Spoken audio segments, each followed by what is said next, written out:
Hi, I'm Helen, the creator of Spare Harvest, and I would like to welcome you to our podcast, Growing Connected Communities, a place where you get to know the people in our community. In this episode, Cody caught up with me. I hope you enjoy our conversation. Hello everyone, and welcome to the Growing Connected Communities podcast. I've just had a lovely drive through the Sunshine Coast hinterland up to founder of Spare Harvest, Helen Andrew, and I'm now sitting with her. Okay, let's jump right in. Can you tell us a little bit about yourself and your background? Cody, it's lovely to have you here. I'm a wife and a mother of two. My daughter Alicia is almost 15 and my son Jared is almost 13. So I'm quite busy there. I'm a full-time mother, so I still do drop-offs and pick-ups and school runs and school events and things like that. So that keeps me pretty busy. And when I'm not doing that, I'm usually working on Spare Harvest. Building that, continuing to grow that and learning as much as I possibly can. Yeah, cool. And how long have you been on the coast for? Coming up to 4 years. 4 years now. Yeah, and where were you before that? Brisbane. Brisbane. Yeah, I'm a born and bred Queensland girl. I was born in Mackay, so I spent most of my life in Queensland except for a small stint in Sydney for my career. Okay, yeah, awesome. And so whereabouts, just for the listeners, are you located on the sunny coast? Yeah, we're in the hinterland, the Black Oil Range hinterland of the Sunshine Coast, Yeah, beautiful spot, I must say. So you mentioned Spare Harvest. So when did Spare Harvest officially kick off? I'll go back. The inspiration of Spare Harvest happened when we moved here on the Sunshine Coast. As a full-time mother, I wanted to grow some of the food that we ate. So when we moved up here, we made a conscious decision to buy a property that had a slightly larger block on it, with some, and we ended up with this block that had some established fruit trees on it, which was a bonus. We didn't have to start from scratch. But the citrus season arrived around that June-July period, and I found out I have a lemon tree, 3 mandarin trees, a tangelo tree, a kumquat tree. And that year we had an abundance of citrus. We had a really good season. And I ended up burying hundreds of mandarins into the ground, which was just a shame, because my immediate network also had an abundance as well. Yeah. And so they certainly didn't want my abundance. And so that was the inspiration for creating Spare Harvest, to try and find a way to share what I no longer needed or couldn't use with people in my community that I didn't know. Yeah, okay. So that inspiration was coming up 3.5 years ago. Yeah.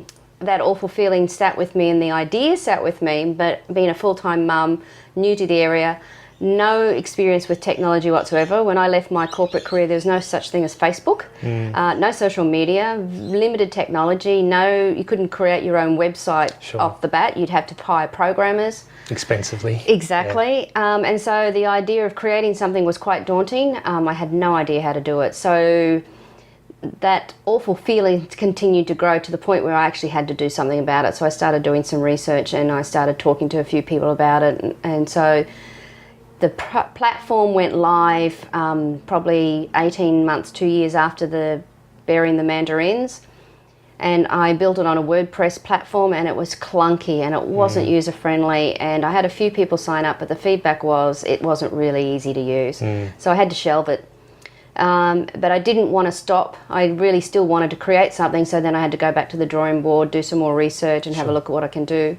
The existing platform in its current form went live March last year. Okay. Much easier to use and much easier for people to get involved. That's often the case though with things like this. So you got to start somewhere, and then once you get the ball rolling, the first iteration is never the final iteration, and you'll continue to grow and improve as well. Exactly. So even though there's even been small iterations of the current website since March, lots of small iterations. No major ones, but lots and lots of small iterations as I learn more from my people on the platform, as I learn more about technology, as my skill set grows. It'll keep changing all the time. Yeah, and are you finding you're getting some feedback from the people who are using it? Is it a good sort of group or participation? Yeah, I get some amazing feedback. I don't get as much as I'd like. I'd love to get more feedback, but then it's not about the feedback for me. It's about them actually connecting with people. And if I've made it a simple way for them to connect, then I've done my job. Yeah, cool. So the feedback I get from people is that they love just the idea of connecting with people. No big brother watching what they do. It's just two people coming together and doing an exchange of some food or garden resource. So most people maybe listening to this will understand how it works, but if someone hasn't used the website or the app before, fundamentally, how does it work? Simply, you just look in your kitchen and gardens what you have spare that you don't need anymore. Jump onto Spare Harvest, sign up as a member, then create a listing. That listing then gets put onto the platform for other people to search. If they find something they enjoy or find something they like on there that they need, then they contact you through the platform and have a conversation in a secure way. Then when you're both happy with what the terms of that transaction looks like, whether it's free or a swap or it's for a small fee, where you are, what time you're catching up, then you simply meet and you actually finish the exchange. Yeah, great. And I bet you've had some great stories out of that, like people meeting, becoming friends. And well, people continually tell me how it's nice to meet like-minded people. My son, as a bit of an example, he wanted to earn some pocket money to buy the phone. I told him, I'm not buying your phone, you've got to buy your own phone. So he put a listing on Spare Harvest because I've got a time to help, because I really would love the community to come together, and if they've got time to help other people if they had an accident and need their garden watered or going on holiday or something like that. But he decided to use the time to help to actually earn some pocket money. So going back to the old days where he used to earn pocket money. So he put on there, and a lady literally down the road contacted him on the platform, and he earned $50 that school holidays. This time last year, actually, he earned $50. And he was weeding her garden, he was trimming her trees, he even took the gurney down there and cleaned the driveway. He earned $10 an hour. Now I could have paid him $50 an hour and he still wouldn't have done that for me. So true. So even a 12-year-old is using the platform, you know. Great. Glass jars that would end up in the bin. A story around that is there's glass jars now that haven't ended up in the bin. They've gone to Merrill. She's made these amazing pickles. And then they go to a charity called Care Outreach, and then Care Outreach take her pickles out as a gift to farmers who are really struggling out there. So a tremendous flow-on effect from everything. Absolutely. Yeah, so what is the real message here? Is it wasting less, sharing more, and connecting with people who you otherwise wouldn't connect with? Yeah, I think you probably nailed it on the head. Yeah. There's two real fundamental messages. Your trash is someone else's treasure, so let's not waste it. And the way we go about doing that is through connecting people. So typically platforms, when they connect, they usually have an intermediary that says you put the order in the shopping cart, you pay for it, and then someone delivers it to you. I was conscious that I did not want to be an intermediary in there. I wanted the two people to actually meet. So we've stayed out of that. It's a self-organised community. All I do is provide the platform for people to actually tell us what they're looking for or what they've got spare, and then it's up to the community to actually connect with each other and do that exchange. I really want people to meet each other. I think social media is not social. We've lost our ability to connect with people. Our mental health issues are increasing. We need to feel more connected to our communities, and I felt this was one way that I could help. Yeah, brilliant. And what a great place to do it here on the Sunshine Coast too, to start. Yeah. But as I'm being told, you've got bigger plans. Yeah. So the goal for Spare Harvest is I'm building it here on the Sunshine Coast and getting wonderful feedback from people, making sure the platform actually works, making sure that what I envisaged actually happens. So the goal then is to actually replicate what I've got here on the Sunshine Coast in communities all over the world, because everyone has something that they're currently throwing in the bin that someone else will use, and that's exactly what we do, is we connect you so you can waste less and share more. So my goal down the track with Spare Harvest is that I will step back and just be a member of Spare Harvest.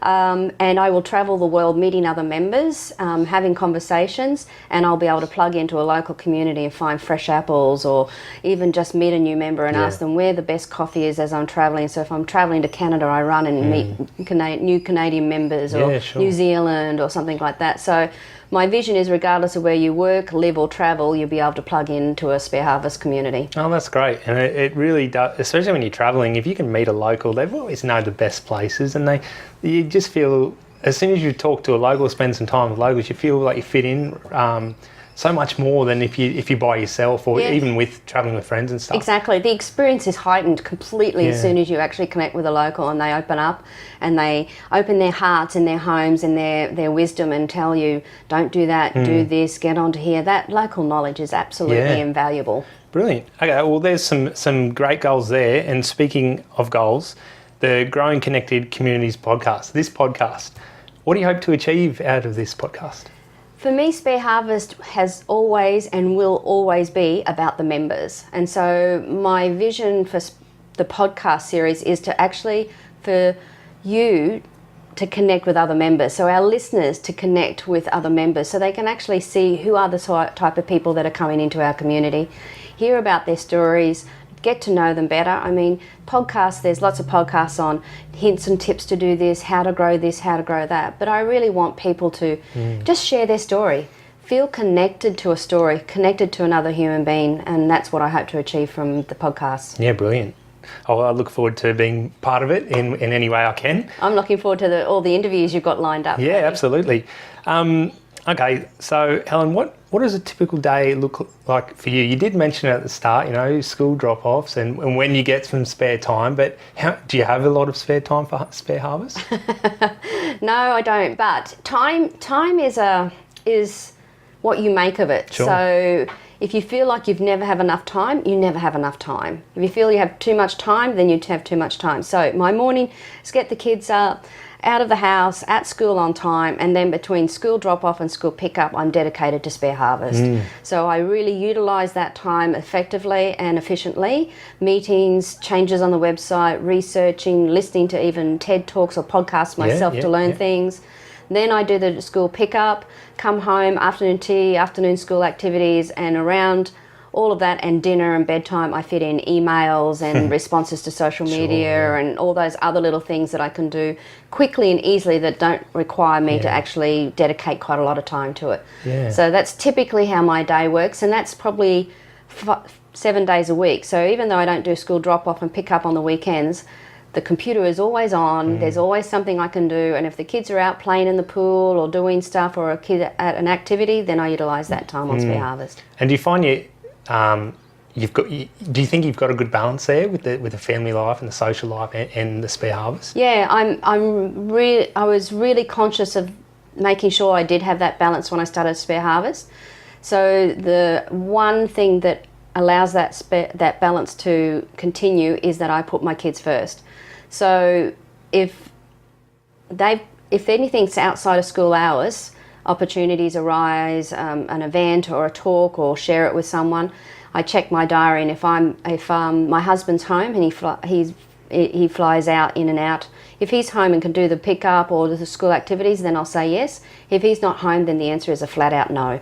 So while I put my children first, that actually creates the balance. Sure. And rather than trying to balance both, I've put one in top of the pecking order. That actually has created the balance. Yeah, great. Oh, that's a great way to do it, having those firm rules. And I mean, that's what's most important, so that comes first. Absolutely. Yeah. I'm still, a full-time mother, and so my children are now, almost 13 and 15.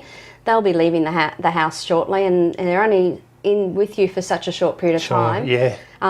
So I want to spend that time with them. Yeah, and after a busy day at work or on Spare Harvest, how do you find, what's the best way for you to relax? A glass of red wine. Yeah. I swim in the pool. Yeah. And out in the garden. Out in the garden. Yeah. And we've had a walk out through your garden before, and I think we're going to record a little video. So anyone listening on the podcast, have a look on the blog page, on the podcast page, and you'll see a little video of Helen in a lovely garden. Yeah, so I spend quite a bit of time there, and at the moment, as you know, it's been quite dry here. So I've been spending quite a lot of time in the garden, keeping the water up. We've got, because it's so dry, we've got a bit of pest activity happening in the garden, so I've been working with that as well. Yeah, sure.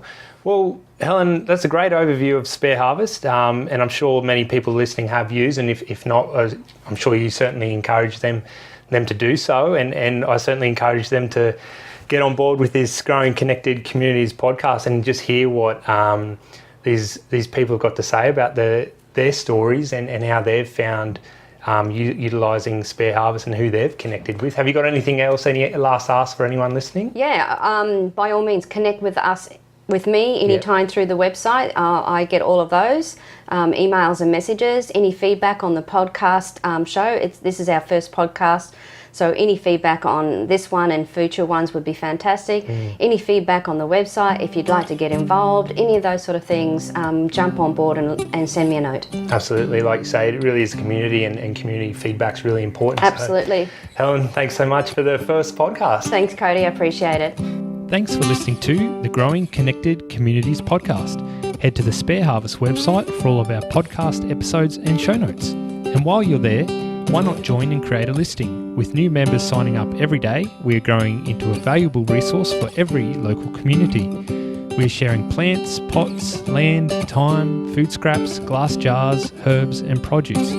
It's time we connected and shared more.